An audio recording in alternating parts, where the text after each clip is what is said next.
नमस्कार, आप देख रहे हैं DTV भारत और मैं हूं अभिषेक मिश्रा। इस वक्त हम पटना के डाकबंगला चौराहे पर हैं और किसान आंदोलन के समर्थन में विपक्ष सड़कों पर उतरा है और उस आंदोलन की एक एक तस्वीर हम आपको दिखा रहे हैं।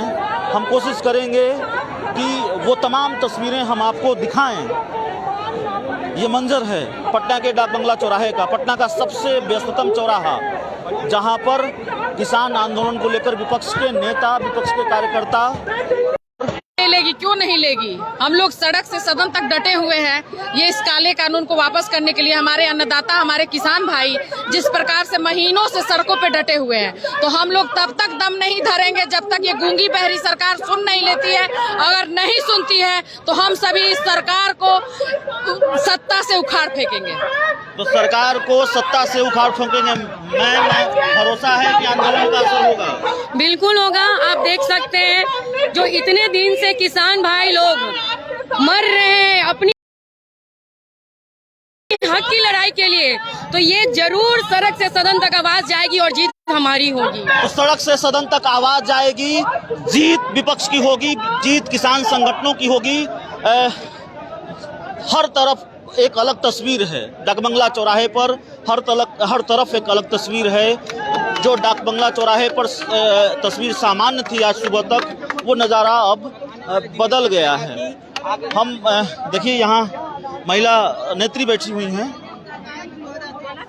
कितना भरोसा है आंदोलन का असर होगा? बिल्कुल आंदोलन का असर होगा और नरेंद्र मोदी जी का हिटलर शाही नहीं चलेगी, क्योंकि हिटलर के लिए हिटलर के खिलाफ जो है जनता सड़क पर नहीं उतरी थी और नरेंद्र मोदी के खिलाफ आज जनता सड़क पर उतर रही है। सिवाय जो है NDA के सारे देश की पार्टियां किसान के समर्थन में जो है सड़क पर उतर करके भारत का चक्का जाम कर रहे हैं। नरेंद्र मोदी जी आपकी बात मान रहे हैं, जाति आधारित जनगणना की मांग भी तो ठुकरा दी। ये बात सही है, वो ठुकरा रहे हैं। कहते थे नरेंद्र मोदी जी कि जितने वादे किए फेंकू प्रधानमंत्री, ये तो देश को कंगाल बना दिए हैं। देश को जो है जिस तरह से लाल किला जैसे धरोहर को निजीकरण के हाथों दे दिए, निजीकरण कर दिए। जिस तरह से आप जो है देखे होंगे LIC जैसे को, रेलवे जैसे को और एयर इंडिया जैसे संस्थान को ये प्राइवेटाइजेशन किए, उसी तरह से किसान के जमीन को, किसानों के अनाज को, किसानों के खलिहान को चंद मुट्ठी भर कारपोरेट के हाथ में देना चाहते हैं। बिरला, टाटा, डालमिया, बजाज, मोदी, गोयनका, अडानी, अंबानी को देश के किसानों का खलिहान देना चाहते हैं, अनाज देना चाहते हैं। तो उसके खिलाफ में आज राष्ट्रीय जनता दल के जो बिहार के युवा आइकॉन है, जो बिहार के भावी मुख्यमंत्री हैं, समर्थन किए हैं और उन्हीं के समर्थन से आज हम सारे लोग सड़क पर उतरे। तो आज विपक्ष की आवाज का दिन है, विपक्ष के शोर का दिन है। आवाज में दिक्कत हो सकती है, हो सकता है साफ आवाज आप तक नहीं पहुंच रही हो, क्योंकि विपक्ष की नारेबाजी है, विपक्ष का आंदोलन है और आंदोलन में नारेबाजी रवायत है, परंपरा है। और आंदोलन की तस्वीरें शायद ऐसी ही होती हैं और ऐसी ही होती ही हैं। कांग्रेस से भाई साहब हैं, कितना भरोसा है आंदोलन आगे नहीं करना पड़ेगा, सरकार मांग मान लेगी किसान संगठनों की, आप विपक्षी दलों की? ये मोदी सरकार चाहती है, जिद्दी मोदी सरकार है। ये नहीं चाहती है कि हम कोई बात जनता का माने। ये अपना ही जिद पे अड़ा हुआ है, हर बार अलग अलग वादा निभाता है। ये कहता है 2 साल रुक जाओ तब रोकेंगे। ऐसा क्यों कहती है? जनता बोल रही है, किसान जनता बोल रही है कि ये कानून खत्म कीजिए, तो खत्म कर दीजिए और भी सरकार हुआ कर दीजिए। बिल्कुल। तो चलिए हम अलग अलग तस्वीरें हम आपको दिखाने की कोशिश कर रहे हैं और हम दूसरी तरफ भी चलेंगे। इस तरफ संबोधन चल रहा है नेताओं का, किसानों का यह लड़ाई अब देखते हैं यह रूप ले चुका है। तस्वीर है आज का जो भारत, इस भारत बंद का ये आम जनता में जो रोष है। तो चलिए, जन अधिकार पार्टी भी सड़क पर है, जन अधिकार पार्टी के नेता भी सड़क पर हैं और विपक्ष के तमाम राजनीतिक दल, गैर NDA जो राजनीतिक दल हैं वो सड़क पर हैं। पप्पू जी हैं हमारे साथ, पार्टी के नेता हैं। पप्पू जी, जन अधिकार पार्टी भी आज सड़क पर है, विपक्षी। लगभग किसान का जब आंदोलन हुआ, रेल चक्का जाम हो, सड़क चक्का जाम हो, है किसानों का समर्थन करते हैं और करते रहेंगे। तो चलिए, जान जाए तो जाए, लेकिन अपनी मांग से पीछे नहीं हटेंगे, आंदोलन से पीछे नहीं हटेंगे। हम अलग अलग तस्वीरें, इस आंदोलन का अलग अलग रंग हम आपको दिखाने की कोशिश लगातार कर रहे हैं। हम दूसरी तरफ भी चलेंगे और लगातार हम लोगों से बात करेंगे। हम ये समझने की कोशिश करेंगे। हम चाहेंगे कि एक बार इस जगह से आप वो तस्वीर दिखाइए। हम अपने कैमरा सहयोगी से कहेंगे कि एक बार आप यहाँ खड़े होकर तस्वीर दिखाइए। क्या तस्वीर है, क्या नजारा है पटना के डाक बंगला चौराहे की, और कुछ देर तक दिखाइए क्या हुजूम है। ये पटना के डाक बंगला चौराहे की तस्वीर है और थोड़ी ऊंचाई से हम आपको ये तस्वीर दिखा रहे हैं। हर तरफ की तस्वीर आप दिखाइए। ये बात लड़ाई के मैदान में भी मजदूर वर्ग को, किसानों को, आम जनता को सचेत रूप से समझना जरूरी है। ये बात यदि नहीं समझिएगा, सरकार अनेक बार आई और गई, लेकिन आप देख रहे हैं कि उन सरकारों के चले जाने के बाद भी नीतियां रह गई हैं। ये जो आज हो रहा है, ये भूमंडलीकरण उदारीकरण की नीति आई, ये कौन लाया था? सरकार ही। ये नीति सत्याधिक सरकारें उन नीतियों को लागू कर रही हैं। धीरे धीरे दिखाते रहिए, हमारे अपने कैमरा से कहेंगे। और ताकतवर बनाना होगा, संघर्ष को और भी गाँव में फैलाना होगा, गाँव में कमेटी बनानी पड़ेगी और संघर्ष को तेज करना पड़ेगा।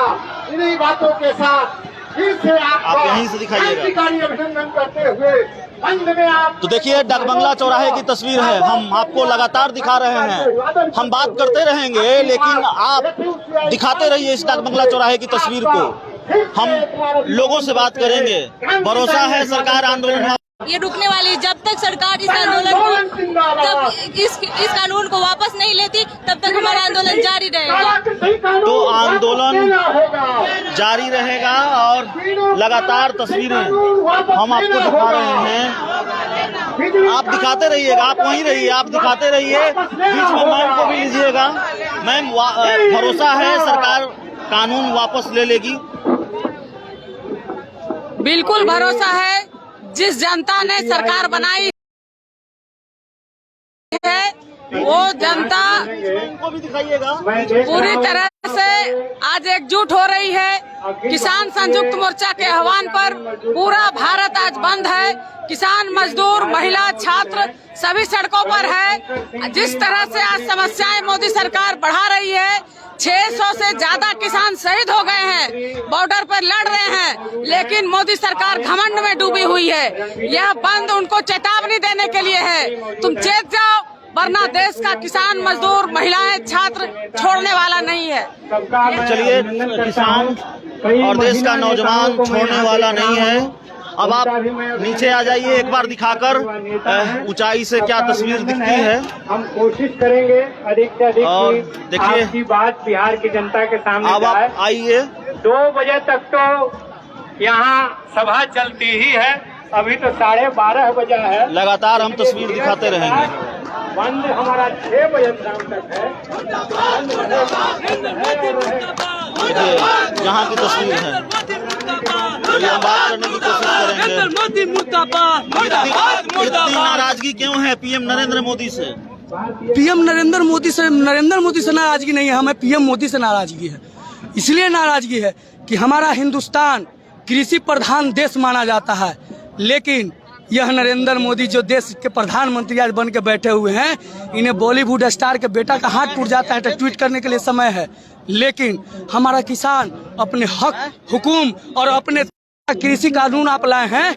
आप भी जानते होंगे अभिषेक जी, आप पढ़े लिखे आदमी हैं, आप जान लीजिए कि तीनों काला कृषि कानून क्या है, एमएसपी क्यों खत्म किया गया, कहते हैं नहीं खत्म कर रहे हैं, तो लिख देने में एक लाइन क्या जाता है। देहात में कहावत है, लिखंत के आगे बकतंग के कोई अहमियत नहीं है। आप समझ लीजिए कि आप मुंह से क्यों कह रहे हैं, जब आपको देना ही है, आप देश के हित में हैं, देश के किसानों के साथ हैं। अध्यादेश कैसे लाया जाता है? अध्यादेश का मतलब क्या होता है? देश में व्यापक स्थिति आ जाए, कोई आपातकाल आ जाए, अध्यादेश उस समय न लाया जाता है। क्या आपातकाल था भाई कि जब जिस समय देश में पूरा देश लॉकडाउन था, उस समय आप अध्यादेश लिया? अध्यादेश का मतलब क्या होता है? क्यों जिस समय संसद बंद था, सारी सरकारी संपदा बंद थी, हम लोग घर में थे, लोग सांसद विधायक सब अपने घर में थे, लोगों की सेवा कर रहे थे, लोगों के बीच जाकर लोगों को भोजन पहुंचा रहे थे, गरीबों को ऑक्सीजन, दवा, बेड, डॉक्टर, हॉस्पिटल मुहैया करा रहे थे। आप क्या कर रहे थे? अपने सरकारी पूंजीपति मित्रों का जेब भरने के लिए अध्यादेश ला रहे थे। मूर्ख समझते हैं लोगों को। जाति आधारित जनगणना वाली मांग भी तो ठुकरा ही दी तकरीबन। अरे ये सरकार जो कहती है कि हम अति पिछड़ा के हितैषी हैं, कैसे हितैषी? ऐसे एक चीज बताइए अभिषेक जी, कहा जाता है कि ओबीसी को हम 27% आरक्षण देते, ओबीसी एससी एसटी मिला के 49-50% आरक्षण देते, 49.5%। जब हमको अपनी जनसंख्या मालूम नहीं होगी, हमें ये पता नहीं होगा कि हम 100 के जनसंख्या में है कि 200 के जनसंख्या में कि 1000 के जनसंख्या में, हमें ये कैसे पता चलेगा कि हमें कितना आरक्षण मिल रहा है? आप ये बताइए। जिसकी जितनी आबादी उसकी उतनी भागीदारी। नरेंद्र मोदी इससे डरते हैं। नीतीश कुमार पर भरोसा है, साथ हैं, रहेंगे जाति आधारित। दोहरी नीति है भाई, दुल्हों के चाची है, दुल्हनियों के चाची।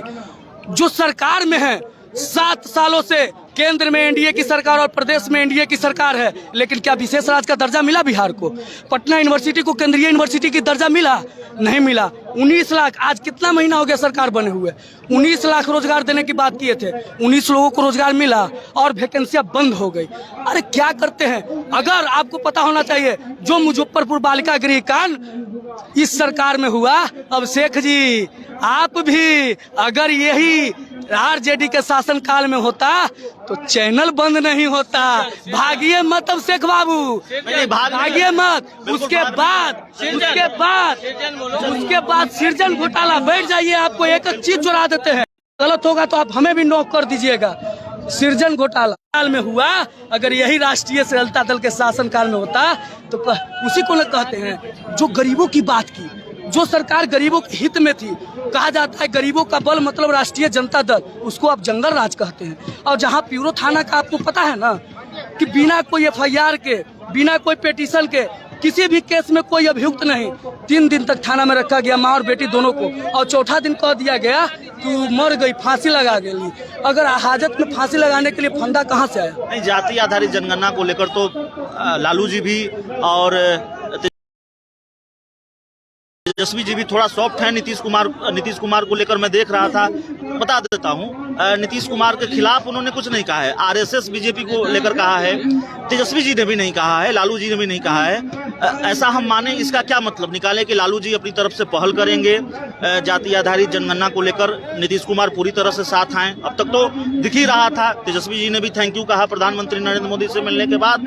खबर आई कि नीतीश कुमार ने कहा है कि तेजस्वी यादव के कहने पर ही वो मिलने आए हैं। तो थोड़ी जो कड़वाहट रही है नीतीश कुमार और जेडीयू के बीच, या नीतीश कुमार लालू यादव के बीच, वो तो हाल के दिनों में खत्म होती नजर आई है। इतना तो स्वीकार करेंगे? नहीं, एक चीज बताइए, राष्ट्रीय जनता दल, लालू यादव वो भोला बाबा हैं, ऊपर वाले भोला बाबा, वो भोला बाबा हैं कि उनके साथ कोई उनका सरकार छीन के भी, चाबी लेके भी चला जाता है, तो अपने जब उन पे मुसीबत आती है और जनहित की बात होती है तो उन्हें अपने कोटे से राज्यसभा भेज देने का काम करते हैं। ये आपको पता है ना? जब उनके परिवार को तोड़ा जाता है तो लालू प्रसाद यादव उनके साथ खड़े होते हैं। जब कोई सामंतवादी ये कहते हैं कि नीतीश कुमार का छाती तोड़ देंगे तो लालू प्रसाद कहते हैं कि अभी लालू यादव जिंदा है। लालू यादव लोगों के हित की बात करते हैं, और जब जब जनहित की बात होगी, जनहित के चलते लालू यादव को जहां जाना पड़ेगा, जनहित के हित में लालू यादव को जो करना पड़ेगा लालू यादव करेंगे। लेकिन अब जिनसे बिहार नहीं संभल रहा है वो क्या करेंगे? उनका भी दायित्व बनता है ना कि अगर आप जनहित के हितैषी हैं, जन सरोकार से जुड़े हुए मुद्दे के साथ हैं, तो फिर आपसे बिहार नहीं चल रहा है। एक युवा जो बिहार को थामने के लिए तैयार है, आप लोग तो चाहते, उसका साथ दे दे, आप लोग तो चाहते, नेतृत्व स्वीकार करें। आप लोग तो चाहते ही हैं कि बिहार में तेजस्वी यादव के लिए जगह छोड़िए और आप दिल्ली जाइए। आप नहीं चाहते हैं कि बिहार का विकास हो, बिहार को विशेष राज्य का दर्जा मिले? आप चाहते हैं या नहीं? नहीं, एक युवा के तौर पर किसी राज्य का विकास कौन युवा नहीं चाहेगा? अगर चाहते हैं तो क्या आप तेजस्वी यादव में आपको विकास नजर नहीं आता है? नहीं, इस सवाल का जवाब मैं नहीं दे सकता। क्यों नहीं दे सकते? इस सवाल का जवाब जो आदमी अभिषेक जी जो आदमी 10 लाख सरकारी नौकरी की बात करता है पहले कैबिनेट की पहले मीटिंग में पहले हस्ताक्षर से, और उसका ब्लूप्रिंट देता है आपको, लेकिन 19 लाख रोजगार देने की बात जिसके पास कोई ब्लूप्रिंट नहीं है उसका विश्वास कीजिएगा क्या? इसका सर्टिफिकेट तो जनता देती है ना, भरोसा जनता करती है कि दावे पर कितना भरोसा करती है। जनता ने तो भरोसा किया, हमारा राष्ट्रीय जनता दल को पहली पार्टी बना के भेजा। हमारा एक आखिरी सवाल आपसे है, सवाल ये है कि एक बार लालू यादव नीतीश कुमार साथ आ गए, कल दिल्ली में नीतीश कुमार से पूछा गया कि क्या जाति आधारित जनगणना को लेकर आप बीजेपी से नाता तोड़ेंगे? उन्होंने ये नहीं कहा कि नहीं तोड़ेंगे, उन्होंने कहा कि हम बात करेंगे। साथ कोई परहेज तो नहीं है ना जाति आधारित जनगणना को लेकर अगर साथ आते हैं तो? इसीलिए न कह रहे हैं कि दुल्हों के चाची दुल्हनियों के चाची। आप सरकार में हैं और जातीय जनगणना नहीं हो रही है, आपके घटक दल ये कहते हैं कि जातीय जनगणना नहीं कराएंगे, आप साथ में क्यों हैं? आपके घटक दल के पूर्व डिप्टी सीएम है ना, लगता है ना, एक्सप्लेन कर दीजिए। आज वो कहाँ गया एक्सप्लेन? क्यों नहीं किया जा रहा है एक्सप्लेन? क्यों सर बात नहीं की जा रही है? क्यों उनको पद से नहीं हटाया जा रहा है? क्यों उन्हें पार्टी से नहीं निकाली जा रही है? क्यों उनका इस्तीफा नहीं लिया जा रहा है? अरे सर, गरिमा इनका तब डोलता है जब जानते हैं लोगों के हित की बात होती है तो ये कहते हैं कि एक्सप्लेन कीजिए। देखिए, यहाँ पर एक बात बता देनी बहुत महत्वपूर्ण है, आंदोलन है, सड़कों पर आरजेडी के कार्यकर्ता हैं, दूसरे